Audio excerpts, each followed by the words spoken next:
something happens that we notice through our senses, physical senses, or in the mind, Vedana arises, and then we react.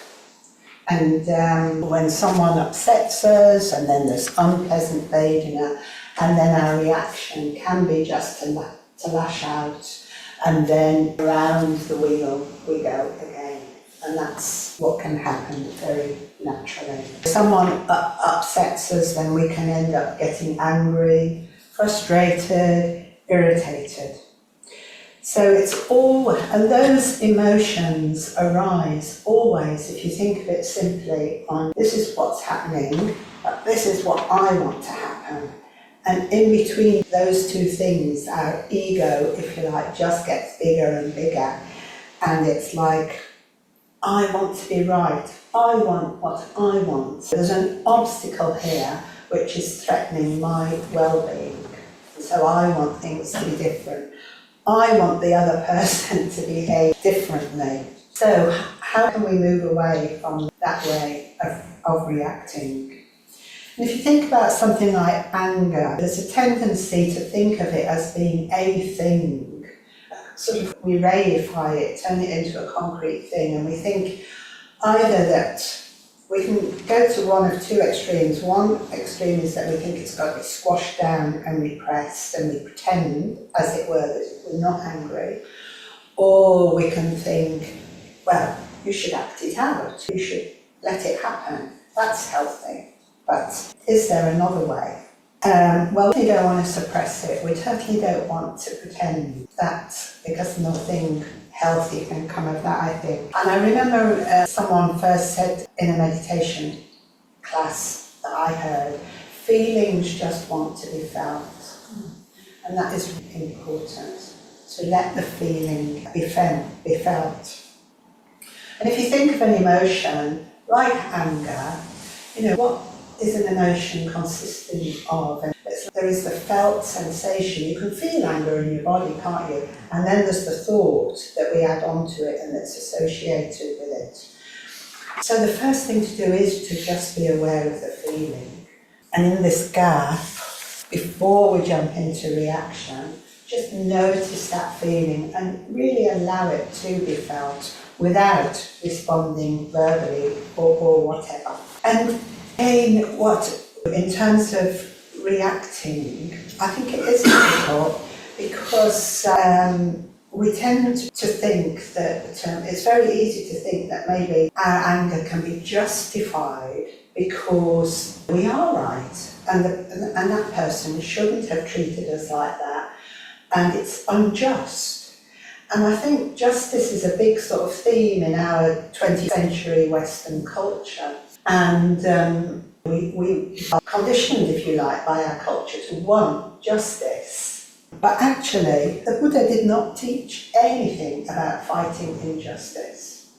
And it's quite amazing to think that. So in what the Buddha taught, the opposite of injustice is not justice, but it's compassion. And I want to say at this point that doesn't mean that we accept what anyone does to us. In our little group of reporting in just now, someone mentioned it's not about being a doormat, and that is absolutely true. So compassion doesn't mean, oh, it's all right, you can do what you like. If you're in an abusive situation, it does not mean that you have to put up with that.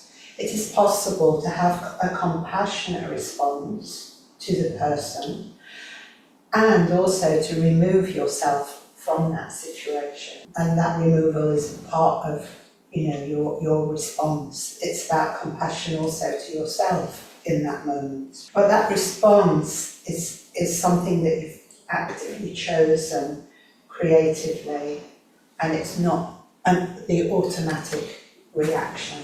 So compassion can lead to forgiveness. And so we can see that the other person who is hurting us, they just want to be happy. If that can be our starting point. Oh, they just want to be happy, but they just have a really weird way of going about it. And their way conflicts with my way. So it is tricky. So I would suggest that there are 3 stages of forgiving. And one is having the intention to forgive. It's a very easy thing to say, oh, you should forgive. But there's no shoulds about it, really. Sorry. And it is about establishing an intention. And if you think about the metabhavana practice, you may not instantly have a response of metta towards someone, but we can have an intention to act with metta. So it's the same with forgiveness. We can just begin with an intention to forgive. And then the second stage is that we can use rain, that Taramani has been reminding us of this morning. And so we're recognising that we're feeling pain and allow that pain to be felt. And then we can investigate that pain, those sore bits, and respond and have an intention to forgive from that part of ourselves. Because when we nurture ourselves in the last stage of rain, then it opens our own heart to being able to feel other people's pain. It's really to bring it to bear in considering an actual person. We don't want it to be sort of more too abstract. And you could just imagine walking in the woods and you see a dog, maybe go towards the dog thinking it looks quite nice and friendly, you might want to stroke it. And then suddenly it jumps up and bares its teeth at you and growls. And so you immediately feel fear, maybe anger at who left this dog unattended, all sorts. And then you notice it's got a paw stuck in the trap. And then just instantly, you can see that how the dog is behaving is a result of their suffering. And so you could just imagine, couldn't you, your own response just changing in an instant from anger to compassion. And so in working out creative responses to the people to whom otherwise we would be having strong reactions, we can just perhaps reflect on what pain has brought them to this point and what suffering has been happening in their life. Some of you may have heard of the poet Henry Wadsworth Longfellow, and he said, if we could read the secret history of our enemies, we should find in each man's life sorrow and suffering enough to disarm all hostility.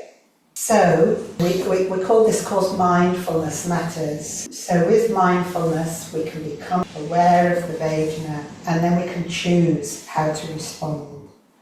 So awareness is absolutely key to developing more compassionate responses. So just to end this section with, I just wanted to tell you about one of the Buddha's teachings, a big thick book called the Anguttara Nikaya. And so the Buddha is talking to the monks, which he calls bhikkhus. And he says, bhikkhus, there are these 10 grounds for resentment.